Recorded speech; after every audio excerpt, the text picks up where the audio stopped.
राजनीति हिंदी सिनेमा का पसंदीदा विषय रहा है। कई दिग्गज फिल्मकारों ने राजनीति को केंद्र में रखकर कई अहम फिल्में बनाई हैं। समाज पर सियासी घटनाओं के असर का आर्ट और कमर्शियल सिनेमा अपने अपने ढंग से इस्तेमाल करते रहे हैं। सोशल मीडिया में मौजूदा राजनीति को लेकर मुखर अनुराग कश्यप ने इस बार पिछले कुछ सालों से हुई अहम सियासी घटनाओं में एक से एक नोटबंदी को अपनी फिल्म चोक्स पैसा बोलता है की कहानी का आधार बनाया है। चोक्स नेटफ्लिक्स पर शुक्रवार को 12:30 बजे रिलीज कर दी गई है। यह फिल्म अनुराग की बहुत महान रचना तो नहीं, मगर बेहतरीन राइटिंग और परफॉर्मेंस की वजह से दर्शकों को बांधे रखती। कहानी मुंबई में रहने वाले एक मिडिल क्लास परिवार की है। बीवी सरिता बैंक में काम करती है।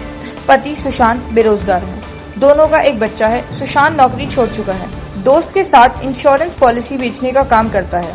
आमदनी का कोई स्थायी जरिया नहीं है। घर चलाने की जिम्मेदारी सरिता पर आ गई है। इसको लेकर दोनों के बीच अक्सर झगड़े होते हैं। नोटबंदी के जिक्र की वजह से जो लोग फिल्म ये किसी राजनीतिक कमेंट या किसी विवाद की उम्मीद लगाए बैठे हैं, इन्हें निराश होगी। अनुराग इस बार बिना कोई तल्ख राजनीतिक टिप्पणी किए अपनी कहानी दिखाई गए हैं। अनुराग की फिल्मों में भाषा से कई लोगों को शिकायत रहती है। भाषा संतुलित और व्यवहारिक है। वैसे भी चोक्स की कहानी मिडिल क्लास कपल की है, तो फिल्म में उसका स्कोप भी नहीं था। सुशांत म्यूजिक इंडस्ट्री में करियर बनाने के लिए संघर्ष कर रहा है। सरिता कभी गाना गाती थी, मगर अब गाने की बात आते ही उसकी तबीयत बिगड़ जाती है। इसके पीछे एक घटना है जो कहानी में सस्पेंस की छौक लगाने में मदद करती है।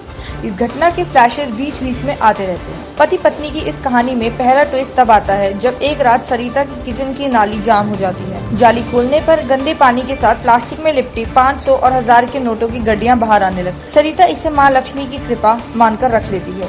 यह सिलसिला हर रात चलता है। सरिता किसी को ये जिक्र नहीं करती और इन पैसों को अपने पति का कर्ज चुकाने में खर्च करती। ऐसे ही सवालों के साथ कहानी आगे बढ़ती है।